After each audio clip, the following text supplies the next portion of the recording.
पहलवानों के आरोपों पर अब एक्शन में केंद्र सरकार आई है। तो बड़ी खबर आपकी टीवी स्क्रीन पर। केंद्रीय खेल मंत्रालय ने कुश्ती संघ से जवाब मांगा है। जहां केंद्रीय खेल मंत्रालय ने 72 घंटे के अंदर जवाब मांगा है। और ऐसे में आपको बता दें कि राजधानी लखनऊ में होना था राष्ट्रीय रेसलिंग कोचिंग कैंप, जहां जवाब नहीं मिलने पर सीधे एक्शन लेगी अब केंद्र सरकार और महिला रेसलिंग कोचिंग कैंप किया गया है फिलहाल रद्द, जो कि राजधानी लखनऊ में होना था। लेकिन इस बीच आपको बता दें कि जो नाराजगी यहां पर रेसलर्स की है वो सीधे तौर पर सामने आ रही है। केंद्रीय खेल मंत्रालय ने कुश्ती संघ से इस दौरान 72 घंटे के अंदर जवाब मांगा है। इस बीच आपको बता दें कि पहलवानों की तरफ से जो ये नाराजगी यहां पर जाहिर की जा रही है उसके लिए अब केंद्र सरकार पूरी तरह से एक्शन मोड में नजर आ रही है। और ऐसे में केंद्रीय खेल मंत्रालय ने कुश्ती संघ से जवाब भी मांगा है। और ऐसे में आपको बता दें कि महिला रेसलिंग कोचिंग कैंप को फिलहाल रद्द कर दिया गया है, जो राजधानी लखनऊ में होना था।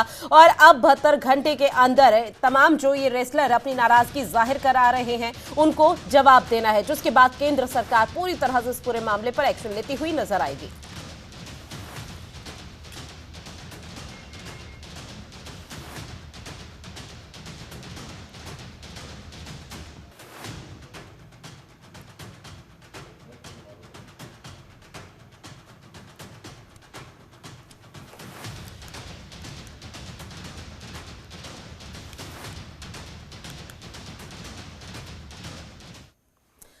वह राष्ट्रीय राजधानी दिल्ली के जंतर मंतर पर भारतीय पहलवान भारतीय कुश्ती संघ के अध्यक्ष के खिलाफ प्रदर्शन कर रहे हैं। और इस प्रदर्शन में कुल 30 पहलवान शामिल हैं। जहां आपको बता दें कि ओलंपिक और राष्ट्रमंडल खेलों में पदक जीतने वाले पहलवान भी इस प्रदर्शन का हिस्सा बने हुए हैं। बता दें कि पहलवानों ने कुश्ती संघ के अध्यक्ष ब्रजभूषण शरण सिंह पर कई गंभीर आरोप लगाए हैं। प्रदर्शन में शामिल पहलवान विनेश फोगाट ने कुश्ती संघ के अध्यक्ष और कोच पर महिलाओं को प्रताड़ित करने का गंभीर आरोप लगाया है। दरअसल विनेश फोगाट ने अपने बयान में कहा है कि कोच महिलाओं को प्रताड़ित कर रहे हैं और फेडरेशन के चहेते कुछ कोच महिला कुछ कोच के साथ भी बदसलूकी करते हैं। वो लड़कियों का यौन उत्पीड़न करते हैं। WFI अध्यक्ष ने कई लड़कियों का यौन उत्पीड़न किया है। आपको बता दें कि भारत के कई दिग्गज पहलवान भारतीय कुश्ती संघ के खिलाफ प्रदर्शन कर रहे पहलवानों ने राष्ट्रीय महासंघ के अध्यक्ष ब्रजभूषण शरण सिंह पर तानाशाही के भी कई गंभीर आरोप लगाए हैं। ऐसे में विरोध प्रदर्शन कर रहे पहलवानों ने टोक्यो में ओलंपिक के कांस्य पदक विजेता बजरंग पुनिया, साक्षी मलिक और विश्व चैंपियनशिप पदक विजेता विनेश फोगाट समेत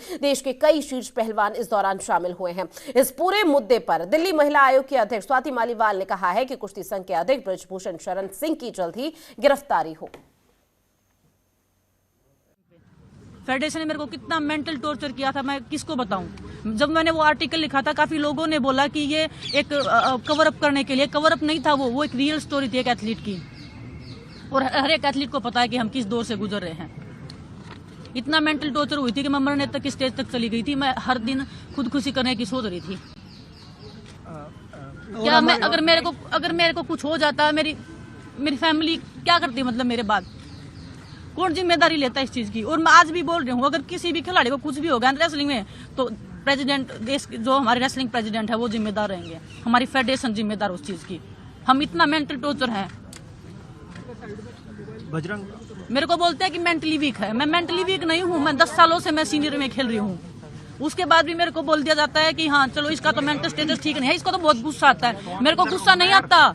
मेरी फैमिली से पूछो। जब मेरा जिस रेसलिंग को मैं 5 साल से जब 5 साल की थी मैं तब से मैं लड़ रही हूँ, उस रेसलिंग को मैं जीतती हूँ हर दिन। अगर वो रेसलिंग मेरे से कोई छीनने की कोशिश करता है, मेरे को गुस्सा उस टाइम पे आता है।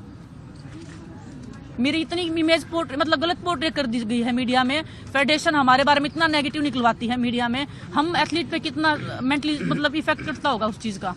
क्या किसी भी फेडरेशन ने इस चीज का कभी रिस्पॉन्सिबिलिटी लिया कि हम एथलीट का मेंटल स्टेटस हम जाने कि क्या है, क्या नहीं है, किस लेवल का है। ऊंचे मुकाम तक पहुंचाना है। आज उन शेरनियों को जंतर मंतर पे रोना पड़ रहा है और न्याय की गुहार लगानी पड़ रही है। मेरे हिसाब से इस देश के लिए इससे ज्यादा शर्मनाक कुछ नहीं हो सकता। हमने दिल्ली पुलिस को नोटिस इश्यू करा है और केंद्र सरकार के यूनियन स्पोर्ट्स मिनिस्ट्री को नोटिस इश्यू करा है। इस केस में तुरंत न्याय होना चाहिए। वो जो WFI प्रेसिडेंट है, चाहे वो सांसद हो, वो अरेस्ट होना चाहिए। और जितने भी कोचेस का नाम सामने आ रहा है उन सब के ऊपर भी सख्त से सख्त कार्रवाई होनी चाहिए। ये लड़कियों ने, ये शेरनियां हैं, ये देश के लिए लड़ी हैं। आज ये क्या अकेले यहाँ पे जंतर मंतर पे बैठेंगी? और इनके आंसू देश कैसे बर्दाश्त कर सकता है? वो ये कह रहे हैं कि उनके खिलाफ साजिश हो रही है, अगर आरोप पाए जाते हैं तो वो फांसी पे लटकने तक के लिए तैयार है। वो कोई देश में कोई खास आदमी नहीं है, वो भी इस देश के ही नागरिक हैं। देश में अगर सेक्सुअल हैरेसमेंट के ऊपर कोई आरोप लगता है तो एफआईआर दर्ज होती है और इन्वेस्टिगेशन होता है और अरेस्ट होता है। तो हम ये चाहते हैं कि इस आदमी के खिलाफ तुरंत एफआईआर दर्ज की जाए, इन्वेस्टिगेशन हो और इस आदमी को तुरंत अरेस्ट करना चाहिए।